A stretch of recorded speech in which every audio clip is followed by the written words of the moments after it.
अस्सलाम वालेकुम दोस्तों, उम्मीद करता हूं आप सभी लोग खैरियत से होंगे। इस वीडियो में सऊदी अरब की ज़रूरी खबरें रहेंगी और एक अरब देश जहां से अब पैसे भेजने पे गैर मुल्कियों को चुकाने होंगे टैक्स, और उसके बाद से एक ऐसा देश जहां भारतीय अगर जाएंगे तो उनको ऑनरेबल वीज़ा मिलेगा, लेकिन उसका प्रोसेस बताया गया है वीज़ा का कितना चार्ज होगा और कितना दिन रुक सकते हैं। उसके बाद से जो लोग सऊदी अरब से एग्जिट री एंट्री पे आए थे उनके रिगार्डिंग ये अपडेट था कि उनकी छुट्टी बढ़ेगी अब, अगर वो अपने देश में भी हैं तो। पहले से भी बढ़ता था लेकिन उसके चार्जेस जो है वो बढ़ा दिए गए, डबल कर दिए गए। और वहीं सऊदी अरब में 269 ऐसे प्रोफेशन होंगे जिससे अब गैर मुल्कियों का इकामा रिन्यूअल नहीं किया जाएगा और उस जगह पे सऊदीजेशन होगा। तो और भी ज़रूरी खबरें रहेंगी, इस वीडियो को शुरू से आखिर तक देखिएगा ताकि आप लोगों को पूरा अपडेट, पूरा न्यूज़ समझ में आएगा। तो चलिए वीडियो की शुरुआत करने से पहले आप लोगों से गुजारिश करता हूँ, अगर आप लोग मेरे चैनल पर नए हैं तो चैनल को सब्सक्राइब करके ऑल नोटिफिकेशन ऑन कर लीजिए। फेसबुक इंस्टाग्राम पर अभी तक फॉलो नहीं किए हैं तो आप मुझे फॉलो कर सकते हैं। आपके कुछ भी कंसर्न, डाउट ट्रैवलिंग के रिगार्डिंग रहे गल्फ कंट्रीज में तो आप मुझसे जुड़ सकते हैं। दोस्तों सबसे पहला जो अपडेट शेयर करना चाहूँगा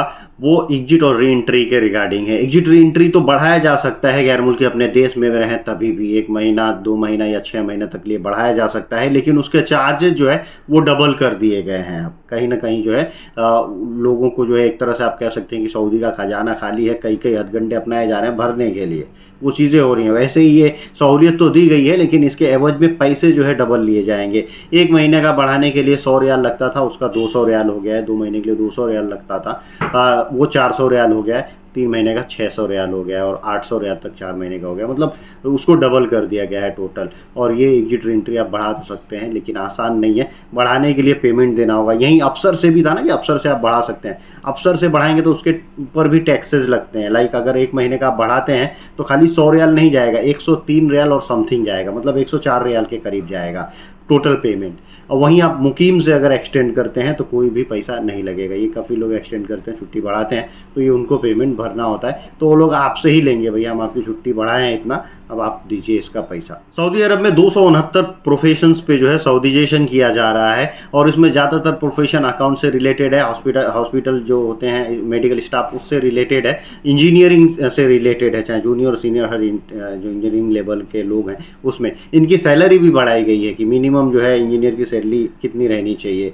जो डिप्लोमा होल्डर इंजीनियर उनकी 4000 रियाल रहेगी सऊदी लोगों की, और जो इंजीनियर है नॉर्मली उनका 7000 या उसके ऊपर, ये मिनिमम सैलरी जो है बताई गई है। और ये सऊदीजेशन किया जा रहा है 30% से लेके, किसी में 30%, किसी में 65, 50, किसी में 70, यानी 30 से 70% तक सऊदीजेशन हो रहा है। तो अब धीरे धीरे ये सारे जो प्रोफेशन होंगे इसमें इन सब क्षेत्र से जुड़े हुए, इन सब के इकामा को रिन्यू करना बंद कर दिया जाएगा और उस पर जो है सऊदी लोगों को काम पे लगाया जाएगा। 4.5 लाख से ज़्यादा सऊदी लोगों का टारगेट है उन लोगों को काम पे लगाने का 2030 विजन के तहत। तो अब तक उसमें बहुत लोग लग रहे हैं लेकिन अभी इतने बाकी और लोगों को लगाया जाएगा। लेकिन इसका मतलब ये नहीं कि गैर मुल्की को चांस नहीं मिलेगा, क्योंकि वहाँ पे जो है इन्वेस्टमेंट हो रही है, जगह जगह बहुत सारे काम चल रहे हैं, तो वैकेंसीज भी गैर मुल्कियों के लिए है। लेकिन जो क्रीम प्रोफेशंस होते हैं उस जगहों से उन लोगों को निकाला जा रहा है, गैर मुल्कियों को। एनवायरमेंटल सिक्योरिटी वालों ने 4 गैर मुल्की लोगों को अरेस्ट किया है। ये लोग जो है इमाम तुर्की बिन अब्दुल्ला रॉयल रिजर्व में घुस गए थे। और देखिए जो भी रॉयल रिजर्व रहता है उसके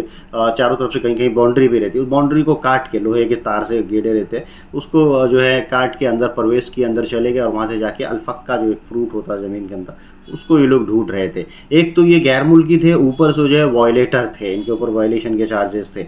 लाइक ये लोग जो है हो सकता है कि इनका इकामा वगैरह या वर्क परमिट ना हो, ऐसे लोग थे। और ये गैर मुल्की बताए जाने तो ये गैर मुल्की इस हिसाब से दिख रहे हैं कि हो सकता है कि ये लोग वहाँ यमन या मिस्र वगैरह के लोग होंगे। इनके ऊपर 1 लाख रियाल का फ़ाइन लगाया गया। पहले भी मैंने वीडियो में बताया हूँ कि जो लोग भी रॉयल रिजर्व में घुसते हैं उनको 3000 रियाल का फ़ाइन लगता ही है, लेकिन अगर आप उनके 4 दीवारी जो भी वो लोग बनवाए हैं उसको कटिंग करके अंदर घुस जाते हैं तो 1 लाख रियाल का फ़ाइन लगता है। अल नुवायरा पुलिस ने, जो ईस्टर्न प्रोविंस के अंतर्गत आती है, उन्होंने एक सूडानी नागरिक को पकड़ा है। सूडानी नागरिक जो है वो सुसाइड किया। दरअसल वो छत के ऊपर जो है, बिल्डिंग के ऊपर चढ़ के वहाँ से कूद गया और उसका एक वीडियो बांग्लादेशी नागरिक ने बनाया। बांग्लादेशी नागरिक को गिरफ्तार कर लिया गया और उसको जो है एंटी साइबर लॉ के हिसाब से उसको सज़ा मिलेगी, क्योंकि किसी भी चीज़ का वीडियो बनाना, अब इसको ये लग रहा हो कि मैं वीडियो बना रहा हूँ, बचाने की कोशिश किया होगा या फिर हो सकता है दूर होगा, नहीं बचा सकता है, तो ये थोड़ा सा अजीब लग रहा है कि ऐसे लोगों को भी जो है जेल हो जाती है या उनके ऊपर भी मुकदमा चलता है, उनको भी फाइन देना पड़ता है।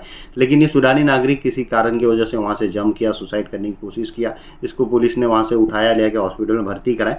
मरा नहीं है लेकिन इसका इलाज चल रहा है। वीडियो जिसने बनाया, मेन पॉइंट ये है कि उसको गिरफ्तार किया गया, बांग्लादेशी नागरिक को, कि तुमने जो ये वीडियो बना के पब्लिश पब्लिश क्यों की? पब्लिश शायद नहीं करना चाहिए था और बचाने की कोशिश करनी चाहिए थी, लेकिन ये आदमी को जो है पुलिस ने पकड़ा, अब इनके खिलाफ कार्रवाई की जाएगी। तो सऊदी अरब में किसी भी घटना या दुर्घटना का अगर आप वीडियो बना के सोशल मीडिया पे पब्लिश करते हैं तो आपके खिलाफ कार्रवाई की जाती है, आपको पकड़ा जाता है। वैसे ही आप देखिए इसमें एक बांग्लादेशी को पकड़ा गया। इंडियन पासपोर्ट होल्डर के लिए खुशखबरी है अगर वो यूएई जाना चाहते हैं, लेकिन किन के लिए खुशखबरी है उसमें यह बताया गया है कि जिनके पास जो है अमेरिका का वीज़ा हो, इंग्लैंड का, यूके का वीज़ा हो या फिर यूरोपियन यूनियन का वीज़ा हो, शेंगेन वीज़ा जिसको बोलते हैं, वो वैलिड वीज़ा हो, अगर विजिट वीज़ा ही क्यों ना हो, अगर वहाँ का वैलिड वीज़ा है तो उनको यूएई में जो है वीज़ा ऑन अराइवल की सुविधा मिल जाएगी। दूसरी चीज़, अगर वहाँ का परमानेंट रेसिडेंस है, वहाँ के लोग जो है वहाँ पे वर्क वीज़ा पे भी हैं इन सब देशों में, तो भी जो है यूएई में एंट्री आसानी से उनको मिल जाएगी वीज़ा ऑन अराइवल पे। लेकिन एक चीज़ ये भी बताया गया है कि वो पहले से भी वीज़ा ले सकते हैं। उसके चार्जेस बताएंगे, 14 दिन वीज़ा का 100 दिरहम है। उसके बाद से अगर वो चाहते हैं कि नहीं उसको 14 दिन का वीज़ा 14 दिन और एक्सटेंड भी होता है, और अगर वो चाहते हैं नहीं हमको 60 दिन का वीज़ा चाहिए तो करीबन 250 दिरहम उनको चुकाने होंगे, और ये जो है एक्सटेंडेबल नहीं होगा, यानी बढ़ेगा नहीं। लेकिन ये बिना वीज़ा के भी वहाँ पहुँच सकते हैं, क्योंकि बिना वीज़ा के पहुँचने का मतलब, वीज़ा ऑन अराइवल का मतलब ही यही होता है कि बिना वीज़ा के किसी देश में पहुँच जाना, वहाँ जाके आपको वीज़ा मिलेगा, वो भी ऑप्शन है। लेकिन ये बताया गया है कि आप जो वीज़ा की साइट है वहाँ से आप जो है वीज़ा अप्लाई करके पहले से ले सकते हैं, ताकि आप जब दुबई पहुँचे, यूएई में कहीं पहुँचे, तो वहाँ पे आपको लंबी लाइन नहीं लगाना पड़े, आपके पास पहले से ही प्री अप्रूव्ड जो है ऑन अराइवल वीज़ा हो, आप पेमेंट वेमेंट भर के ले सकते हैं आसानी से।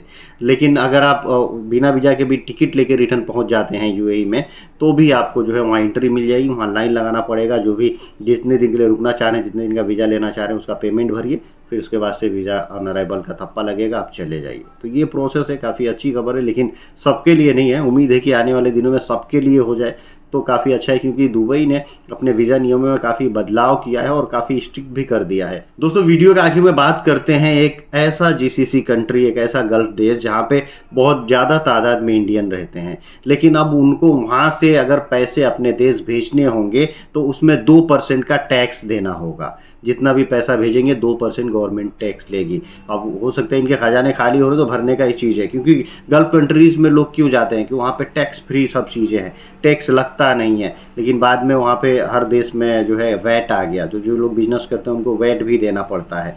लेकिन पैसा रखना, लेन देन करना, इन सब में कोई टैक्स नहीं होता था। लेकिन अब पैसा भेजने पे 2% का टैक्स बहरीन से लगाया जाएगा। बहरीन के की जो वहाँ की जो संसद है उसमें ये चीज़ें हुई, और ये चीज़ें हो सकता है बहुत ही जल्दी पारित हो जाएंगी। तो जितने भी लोग वहाँ से जो भी पैसा भेजेंगे 2% टैक्स देना होगा। कहीं ना कहीं ये बुरी खबर है, गैर मुल्की हो सकता है कि वहाँ से अब कतरेंगे जाने के लिए। टैक्स फ्री होने की वजह से ही लोग वहाँ पे ज़्यादातर जाते हैं, जो कमाते हैं वो हाथ में मिलता है और वो सीधा अपने देश भेज सकते हैं, उसमें कोई इधर उधर पैसे नहीं कटते हैं। फिर भी जो है अब टैक्स लगाना अपनी इकनॉमी को बूस्ट करने के लिए जो वर्कर हैं उनके ऊपर, जो गैर मुल्की हैं उनके ऊपर लगाना, ये कहाँ तक जायज़ है आप जरूर कमेंट करके बताइएगा। मिलता है अगली वीडियो में। Thank you guys, thank you for watching.